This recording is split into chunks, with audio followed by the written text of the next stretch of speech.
دلوں کو نرم کرتا ہے، دلوں پر جو کرفٹ آ گیا ہے سخت اسے توڑتا ہے، اس میں حل چلاتا ہے۔ پھر جب یہ جذب ہوتا ہے شفاء لما فی الصدور، جو سینے کے روگ ہیں ان کے لیے شفا ہے۔ اب آپ غور کیجئے گا، علامہ اقبال نے انہی دو اعتبارات سے مسلمانوں کا مرثیہ کہا ہے کہ مسلمانوں نے اس قرآن کو نہ موعظہ کے لیے استعمال کیا اور نہ تزکیہ نفس کے لیے استعمال کیا، بلکہ اس کو تو صرف بنا لیا ہے وہ جان آسانی سے نکالنے کا نسخہ یا ایصال ثواب کا آلہ۔ چنانچہ کہتے ہیں واعظ کے لیے واعظ دستاں زنو افسانہ بند، واعظ جو ہے ہمارے داستانے کہتے ہیں، افسانے کہتے ہیں، قصے کہتے ہیں، لطیفے کہتے ہیں، معنی اوپس تو حرف او بلند، اس کے بیان میں معنی تو ہوتے ہیں بہت ہی گھٹیا نیچے کے، الفاظ کا شکو ہوتا ہے، الفاظ بہت اونچے ہوتے ہیں۔ از خطیب و دیلمی گفتارے ہوں با ضعیف و شاذ و مرسل کارے ہوں، سارا باز و نصیحت جو ہو رہا ہے وہ ضعیف حدیثوں کے ذریعے سے، ضعیف روایات بخاری کی ہو، مسلم کی ہو، ترمذی کی ہو، ابن ماجہ کی ہو۔ کہاں خطیب بغدادی اور دیلمی وہ کتابیں کہ جن کی کوئی سند نہیں ہے، وہاں کی روایات کے ذریعے سے لوگوں کو تذکیر کرنے کی کوشش کر رہے ہیں۔ با ضعیف و شاذ و مرسل کارے ہوئے، ضعیف روایات، شاذ روایات، مرسل روایات جن کا سلسلہ روایت محمد رسول اللہ تک متصل نہیں ہے، اس کے ذریعے سے کر رہے ہیں، حالانکہ موعظہ سب سے بڑا موعظہ یہ قرآن تھا۔ قرآن کہتے ہیں خود فذکر بالقرآن من یخاف وعید، اے محمد صلی اللہ علیہ وسلم آپ اس قرآن کے ذریعے نصیحت کیجیے، یہ قرآن ہے جو دلوں کی سختی کو ختم کرے گا، گداز پیدا کرے گا۔ دوسری طرف علامہ اقبال کیا کہتے ہیں کہ جہاں تک ہمارے ہاں جو بھی تصوف کے معروف حلقے ہیں، صوفیاء حق کی بات نہیں کہہ رہا، وہاں قوالی ہو رہی ہوگی تو حال آ جائے گا، صوفی پشمینہ پوش حال مست از شراب نغمہ قوال مست، قوال سے جو کچھ مل رہا ہے حال آ رہا ہے، مستی آ رہی ہے، کیف اور سرور حاصل ہو گیا ہے، صوفی پشمینہ پوش حال مست از شراب نغمہ قوال مست، لیکن یہ کہ اس کی محفل میں دردمی سازد بقرآن محفلش، اس کی محفل میں قرآن کا کہیں گزر نہیں، جبکہ محمد رسول اللہ صلی اللہ علیہ وسلم کی بھی ایک محفل ہوتی تھی، محفل سما۔ وہ محفل سما کیا تھی؟ حضور صحابہ سے فرمائش کر کے قرآن سنتے تھے۔ حضرت عبداللہ ابن مسعود رضی اللہ تعالیٰ عنہ کی روایت موجود ہے کہ مجھے ایک مرتبہ حکم دیا حضور نے کہ قرآن سناؤ، میں نے عرض کیا حضور آپ کو سناؤں، آپ پر تو نازل ہوا ہے، تو حضور نے فرمایا نہیں، مجھے کسی اور سے سن کر کچھ اور لطف حاصل ہوتا۔ اب امتثال امر میں حضرت عبداللہ ابن مسعود رضی اللہ تعالیٰ عنہ نے سورہ نساء پڑھنی شروع کی، 41ویں آیت پر پہنچے، چشم تصور سے دیکھیے کہ حضور بھی تشریف فرما ہے، صحابہ کرام کی محفل ہے، اور صحابہ کیسے بیٹھا کرتے تھے ادب کے ساتھ، ایک روایت میں الفاظ آئے ایسے بیٹھتے تھے ساکت و صامت ہو کر، بالکل خاموش، سکون، ساکن اور ساکت اور صامت، کہ جیسے ان کے سروں پر پرندے بیٹھے ہیں کہ ذرا چوبش کریں گے تو پرندہ اڑ جائے گا، اس ادب کے ساتھ۔ تو وہ محفل جو ہے حضور صلی اللہ علیہ وسلم کی، اور ایک صحابی حضرت عبداللہ ابن مسعود گردن نیچی کیے ہوئے ہیں اور قرآن پڑھتے چلے جا رہے ہیں۔ جب اس آیت پر پہنچے فَكَيْفَ إِذَا جِئْنَا مِن كُلِّ أُمَّةٍ بِشَهِيدٍ وَجِئْنَا بِكَ عَلَىٰ هَٰؤُلَاءِ شَهِيدًا، کیا ہوگا اس دن جس دن کہ ہم حق پر ایک گواہ کھڑا کریں گے، اور اے نبی آپ کو گواہ بنا کر لائیں گے ان کے خلاف، آپ کو یہ ٹیسٹیفائی کرنا ہوگا کہ اللہ تیرا جو کلام میرے پاس آیا تھا میں نے پہنچا دیا تھا، اب ان کی ذمہ داری they are accountable, they are responsible۔ اس پر حضور نے فوراً فرمایا حسبک حسبک، بس کرو بس کرو، اور حضرت عبداللہ ابن مسعود فرماتے ہیں کہ میں نے جب نگاہ اٹھا کر دیکھا حضور کے آنکھوں سے آنسو روا تھے۔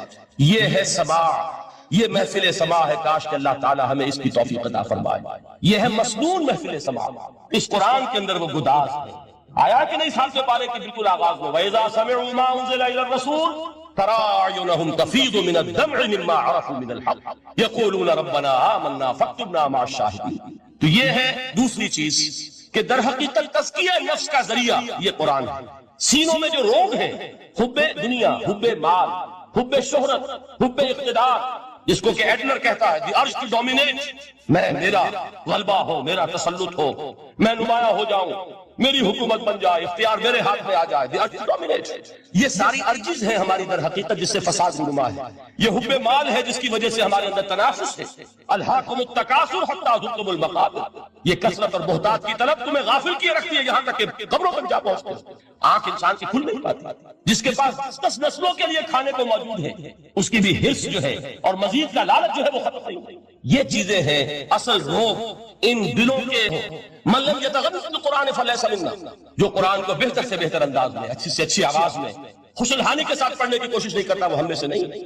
بلکہ ایک مرتبہ حضور رات کے وقت آپ گشت پر تھے اپنے ساتھیوں کے حالات معلوم کرنے کے لیے، حضرت ابو موسیٰ اشعری رضی اللہ تعالیٰ عنہ ایک صحابی ہیں، ان کے گھر کے پاس سے گزر ہوا، وہ رات کو تہجد پڑھ رہے تھے، کھڑے ہوئے کیف کے عالم میں قرآن تلاوت کر رہے ہیں۔ حضور کو بہت پسند آئی ان کی قرات، کافی دیر تک وہاں کھڑے سنتے رہے۔ اب انہیں کیا پتا کون سن رہا ہے، بالکل اسی طرح سمجھ لیجئے ایک بات یاد آئی ہے، حضور فرماتے ہیں کہ جس طرح کان لگا کر اللہ قرآن کسی چیز کو نہیں سنی، ہمیں نظر نہیں آتا نا، ہمیں معلوم نہیں، ہم قرآن پڑھ رہے ہیں تو سننے والا کون ہے؟ سب سے زیادہ کان لگا کر خود اللہ۔ یہاں اس لیے مجھے یاد آیا کہ ابو موسیٰ اشعری کو کیا پتا تھا کہ کون سن رہا ہے، وہ اپنی کیفیت میں نماز میں تہجد میں قرآن کی تلاوت کر رہے تھے، اور ظاہر بات ہے ان کے گھر ایکڑوں میں بنے ہوئے نہیں تھے، ایک ایک کمرہ، ایک ایک کوئی حجرہ، ایسے تو گھر تھے نا صحابہ کے، لہذا حضور پاس سے گزرے، آواز آئی، کافی دیر سنتے رہے۔ اس کے بعد آپ تشریف لے گئے، صبح فجر میں ملاقات ہوئی تو حضور نے تحسین کے انداز میں فرمایا، یا ابا موسیٰ انک قد اوتیت مزمارا من مزامیر آل داؤد، اے ابو موسیٰ تمہیں تو آل داؤد کے سازوں میں سے ایک ساز اللہ نے عطا فرما دیا ہے۔ جس طرح حضرت داؤد لہن داؤدی مشہور ہے کہ جب وہ پچھلے پہر رات کو حمد کے ترانے الاپتے تھے، قرآن میں ہے کہ پرندے شامل ہو جاتے تھے ساتھ، اور پہاڑ وجد میں آتے تھے، پہاڑ بھی ان کے ساتھ شریک ہوتے تھے، تو جس طرح کا اللہ نے ان کو لہن عطا فرمایا تھا، حضور نے تحسین کے انداز میں فرمایا ہے ابو موسیٰ اشعری اللہ نے تمہیں بھی آل داؤد کے سازوں میں سے ایک ساز عطا فرمایا۔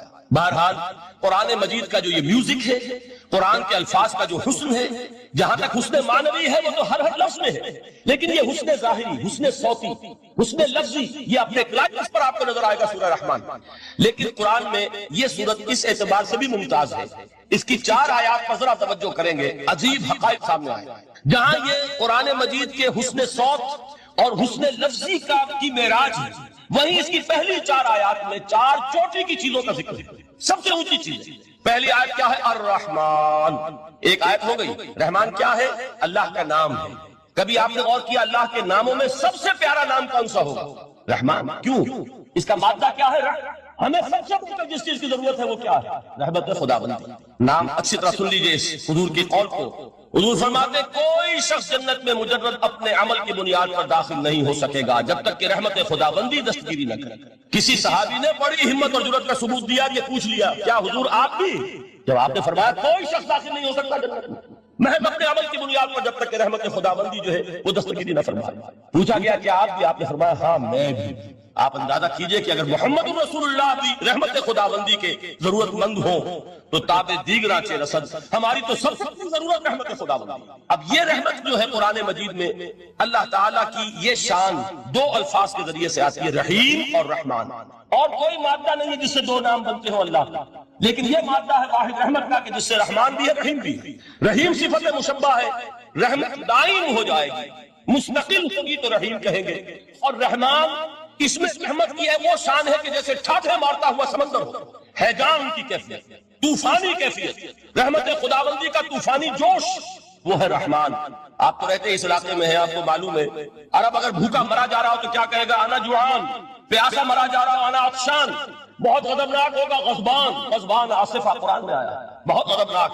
رحمان جس کی رحمت جوش میں ہے، ٹھاٹھے مارتے ہوئے سمندر کے مالک، تو یہ اللہ تعالیٰ کے ناموں میں سب سے پیارا نام۔ اب آگے چلیے، الرحمن علم القرآن، رحمان قرآن سکھایا۔ رحمت خداوندی کا سب سے بڑا مذہب، رحمان کی رحمانیت کا سب سے بڑا مذہب قرآن ہے۔ ان میں جو منطقی ربط ہے اس کو سمجھتے جائیے۔ اچھا آپ یہ سوچئے جو بھی انسان کو حاصل ہوا وہ کس نے دیا؟ اللہ نے۔ سائنس کا علم کس نے دیا؟ اللہ نے۔ علم آدم الاسماء کلھا، وہ علم الاسماء جو حضرت آدم کو دے دیا گیا تھا ازل میں، یہ اسی کا ظہور ہے، یہ اسی کی ایکسفولیشن ہے جو ہو رہی ہے ہوتی رہے گی ابھی۔ اور جو دوسرے علم ہے وہ کس نے دیا؟ اللہ نے۔ لا یحیطون بشیء من علمہ الا بما شاء، مخلوق میں سے کوئی اللہ کے علم میں سے کسی شے کا احاطہ نہیں کر سکتا مگر وہ جتنا اللہ دینا چاہے۔ لیکن یہ کہ تمام علوم میں چوٹی کا قرآن، نوٹ کرتے جائیے، چوٹی کی چیزیں جمع کی۔ اللہ کے ناموں میں چوٹی کا نام رحمان، اللہ نے جو کچھ انسان کو سکھایا اس میں چوٹی کا علم قرآن۔ خلق الانسان، انسان کو پیدا فرمایا۔ سوال یہ کہ حیوانات کو کس نے پیدا فرمایا؟ آسمان کس نے پیدا کیا؟ زمین کس نے پیدا کی؟ فرشتے کس نے پیدا کی؟ کیا مطلب خلق الانسان؟ اس کی تمام مخلوقات میں اس کا کلائمیکس، اس کی تخلیق کی معراج، اس کے تخلیق کا نقطہ عروج انسان ہے۔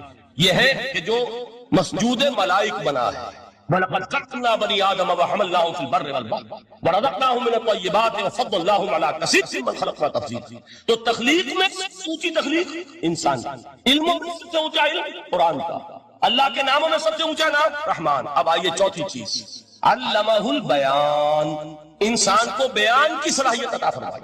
کیا اور کوئی صلاحیت عطا نہیں کی؟ بینائی کس نے دی؟ اللہ۔ اسی طریقے سے سماعت کس نے عطا فرمائی؟ اللہ۔